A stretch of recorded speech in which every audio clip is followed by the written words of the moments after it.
Fala, filhotes, vocês estão vivos? No vídeo de agora nós vamos falar um pouquinho sobre apelos emocionais. É isso que dá força racional a um argumento. Se as pessoas que escutam o meu argumento têm a tendência a considerar verdadeiras as premissas de que eu parto, e se além disso reconhecem como válidos os argumentos que eu uso, elas serão levadas a aceitar como verdadeiras as conclusões que eu tiro. Isso faz com que os argumentos possam ser usados como instrumentos de persuasão. Quem argumenta deve levar em conta determinadas crenças que são compartilhadas por seu auditório, como diz o Chaim Perman, né? Isto é, pelas pessoas que ele deseja convencer de algo. Ele constrói então um argumento que toma algumas dessas crenças como premissas e procura mostrar que essas premissas obrigam quem as assume a tirar determinadas conclusões. Esse é um mecanismo racional que está embutido no cartaz de propaganda que a gente pode analisar. Será só isso, porém? Será que argumento só envolve mecanismos racionais de convencimento? De alguma maneira, quem domina a arte de argumentar sabe fazer uso de expedientes racionais, mas deve saber utilizar também uma série de apelos emocionais. É o que fazem os políticos, os publicitários, os jornalistas e até mesmo você, quando quer convencer alguém de alguma coisa.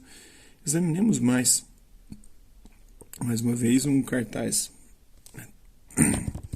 Tem um outro cartaz, né, que é o American Way of Life, foto tirada em Nova York em 1952. Capta os ideais da classe média, né, norte-americana nos anos seguintes à Segunda Guerra Mundial.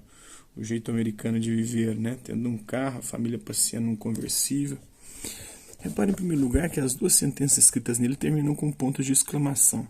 Quem lê o cartaz deve imaginar uma voz falando alto, em tom exaltado de comando, como se fosse um militar falando a seus subordinados.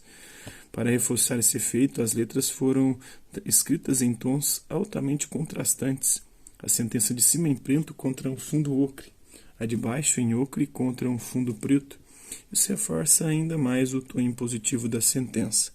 Além disso, há duas palavras em destaque escritas com letras maiúsculas, como sozinho, alone e hoje, today. A palavra sozinho nos remete à situação que se deseja combater.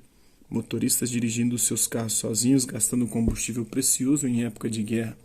A palavra hoje nos remete àquilo que o cartaz deseja provocar, uma adesão imediata aos clubes de carona.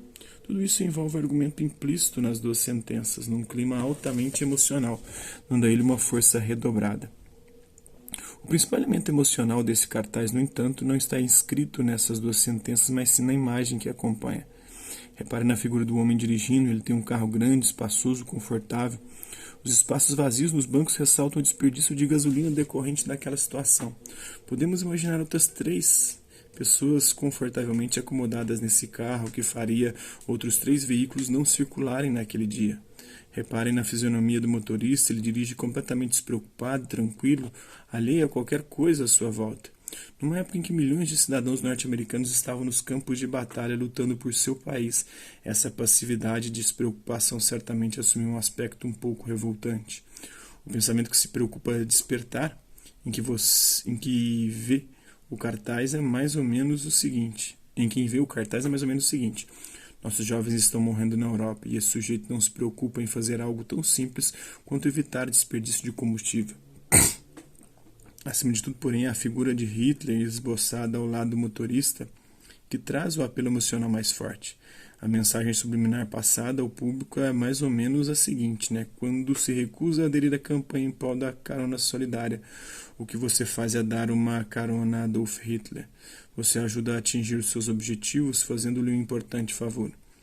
Isso tem por efeito estigmatizar o motorista que não aderia à campanha.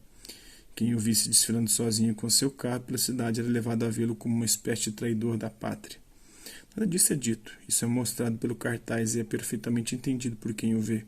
Os contornos emocionais dessa mensagem é que dão a ela grande parte de sua eficácia. A argumentação racional subjacente certamente tem um papel no convencimento do cidadão, mas sem esses outros elementos a argumentação seria ineficaz. Imagine o que aconteceria se, em vez de usar esse cartaz, o governo norte-americano tivesse utilizado este outro, né? O governo dos Estados Unidos da América pede a todos os cidadãos que considerem o seguinte argumento: se faltar combustível nos Estados Unidos, Hitler será favorecido. Se as pessoas dirigirem sozinhas, haverá falta de combustível nos Estados Unidos. Segue-se daí que quem dirige sozinho está fazendo um favor a Hitler. Como questão de fato, quem não se associa a um clube de carona solidária dirige sozinho. Devemos concluir, portanto, que toda pessoa que não quer fazer favores a Hitler deve se associar a um clube de carona solidária. Contamos com a colaboração de todos. O que você acha? A campanha tem alguma chance de sucesso? É claro que em muitas situações o apelo emocional é reduzido ao mínimo. Isso acontece, por exemplo, no contexto científico. Examine, digamos, o seguinte argumento. Ninguém tem mais de 5 milhões de fios de cabelo. O Rio de Janeiro tem 6 milhões de habitantes. Pelo menos 2 habitantes do Rio de Janeiro têm exatamente o mesmo número de fios de cabelo. Este é claramente um argumento válido. Suponha que você fosse o criador do mundo e quisesse a todo custo evitar que 2 habitantes do Rio de Janeiro tivessem o mesmo número de fios de cabelo. Você cria o primeiro habitante careca, cria o segundo com apenas um fio de cabelo, o terceiro com apenas 2 fios, o quarto com 3 e assim por diante. Quando chegar aos 5 milhões de habitantes, fará um ser humano com 4.999.999 fios de cabelo. O seguinte terá 5 milhões de fios, que é o número máximo de fios de cabelo. Portanto, quando criar o habitante seguinte, terá de necessariamente criá-lo com um número de fios de cabelo idêntico ao de alguém que você já criou antes.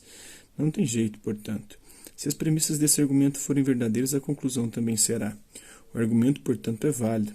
A enunciação desse argumento, no entanto, não lançou mão de nenhum apelo emocional, só a conexão racional entre as premissas e a conclusão foi levada em conta. E essa conexão em determinados contextos é suficiente. Não é o que acontece, porém, na maior parte das situações da nossa vida. Um artigo de jornal, por exemplo, mesmo apelando fortemente para a nossa razão, será quase sempre escrito de modo a conquistar a nossa simpatia, ressaltando determinados aspectos da questão e pondo outros na penumbra. A mesma coisa irá acontecer com o advogado defendendo seu cliente diante de um juiz. Pense a respeito daquilo que acontece com você mesmo em seu cotidiano. Suponha que você, no fim de semana, esteja querendo sair à noite, mas seus pais não estejam gostando dessa ideia. Você terá de argumentar com eles, irá procurar convencê-los. Você diria que essa argumentação é puramente racional? Ou será que ela vem envolta numa boa dose de emotividade e busca não apenas convencer racionalmente, mas também seduzir? Fica aí esse questionamento, né? Espero que vocês tenham gostado do vídeo. Quem curtiu, dá um like, não curtiu, dá um dislike. Hasta la vista, babies, e até a próxima.